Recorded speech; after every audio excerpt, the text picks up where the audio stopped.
আসসালামু আলাইকুম। তো কালকে কিন্তু আমরা এই জায়গায় মাছা দিয়ে রেখে গেছিলাম। তো আজকে সকালবেলা এসে সর্বপ্রথম নিচ থেকে উপরে বালু তুলছি। এখন আমাদের হেল্পাররা কিন্তু উপরে মশলা তৈরি করতেছে। তো এই জায়গায় তোমরা দেখতে পাচ্ছ অনেকগুলো কিন্তু শাটার এখনো খোলা বাকি রয়ে গেছে। তো সেই শাটারগুলো খুলবো আমি প্লাস আমার ছোট ভাই, এবং আরেকটা যে মিস্ত্রি আছে তিনি কিন্তু চিপিং করতেছে। তো চলেন এখন শাটার খোলা শুরু করা যাক। আজকে রড মিস্ত্রি ভাইদেরও কিন্তু বলছে যে এসে শাটারগুলো খুলে যাও। তো তারা বলছে যে তোমরা চেষ্টা করো, যদি তোমরা খুলতে না পারো তাহলে আমরা আসবো। তো এই জন্য আমরা চেষ্টা করে দেখি যে খুলতে পারি কিনা। আমরা যদি খুলতে না পারি তাহলে তারা আসবে, এবং আমরা যদি খুলতে পারি তাহলে তো খুলেই ফেললাম। আমি কিন্তু সর্বপ্রথম হচ্ছে যে রডের কাজ করছিলাম। প্রথমে কিন্তু রাজের কাম করিনি, যেহেতু প্রথমে রডের কাজ করছিলাম তো মোটামুটি কিন্তু টুকটাক রডের কাজও জানি। তো সেই শাটারগুলো কিন্তু খুলতে পারবো, আমার ভিতরে ওই কনফিডেন্সটা আছে। আমি কিন্তু প্রফেশনাল ভাবে কিন্তু রড মিস্ত্রি কাজ করি না, টুকটাক কাজ জানি, যেগুলো জানি মোটামুটি চলে। লিন্টন ফলসাস যেগুলো আছে ওগুলো কিন্তু আমি একাই করতে পারি, ওগুলোর জন্য কিন্তু রড মিস্ত্রি লাগে না।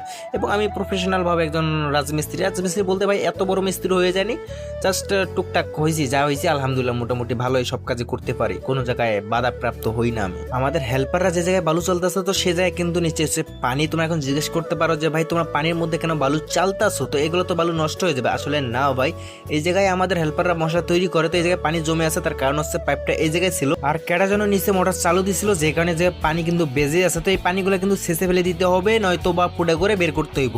তো যেহেতু এই জায়গায় মশলা তৈরি করবে আমাদের হেল্পাররা, তো তাদেরকে বলছিলাম যে এই জায়গায় পানি এই জায়গায় থাকুক, তোমরা টাইসের উপরে এক কাটা দাও, এরপর যে বালু যখন চালবা তখন এই জায়গায় দিবা বালুগুলো, তখন কিন্তু ওই পানি দিয়ে কিন্তু হয়ে যাবে, তখন আর কিন্তু পানিগুলো অপচয় হবে না। যে কারণে যেরকম চিন্তা ভাবনা যেরকম আমরা বলছি সেরকমই কিন্তু আমাদের হেল্পাররা কাজ করতেছে। তো এই পানি দিয়ে কিন্তু আমাদের মশলা রেডি হয়ে গেছে, পানিগুলা কিন্তু এই জায়গায় খেপে গেছে, পানিগুলো কিন্তু নষ্ট হয় নাই। আমাদের হেল্পাররা ওইদিকে মশলা তৈরি করতে, এদিকে আমি প্লাস আমার ছোট ভাই মিলে কিন্তু এই পাশে শাটারগুলো কিন্তু খুলে ফেলছে। শুধু এই জায়গায় না, আমার পিছেও কিন্তু শাটার ছিল অনেকগুলা ছিল, সেগুলো কিন্তু খুলছে। আমাদের রড মিস্ত্রি ভাইরাও কিন্তু আসছিল একটু পরে এসে, কিন্তু তারাও খুলছে প্লাস আমরাও খুলছি। তো আমাদের যেহেতু শাটার খোলা কমপ্লিট হয়ে গেছিল, এবং একজন তো চিপিং করছিল সকালবেলা এসে, কিন্তু তারা লাগাই দিয়েছিলাম চিপিং করতে, তো তিনি কিন্তু সবগুলো চিপিং করে ফেলছে।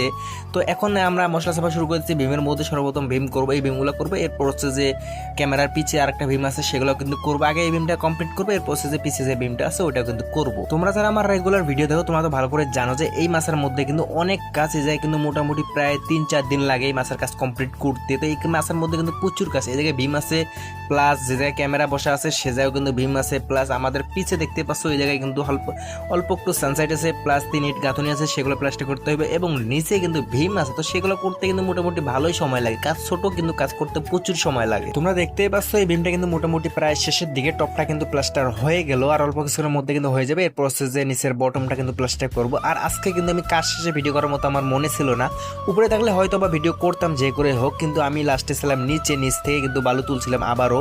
কালকে যে প্লাস্টার করবো তার জন্য কিন্তু আজকে বালু তুলে রাখছি, যে কারণে আমি নিচে ছিলাম।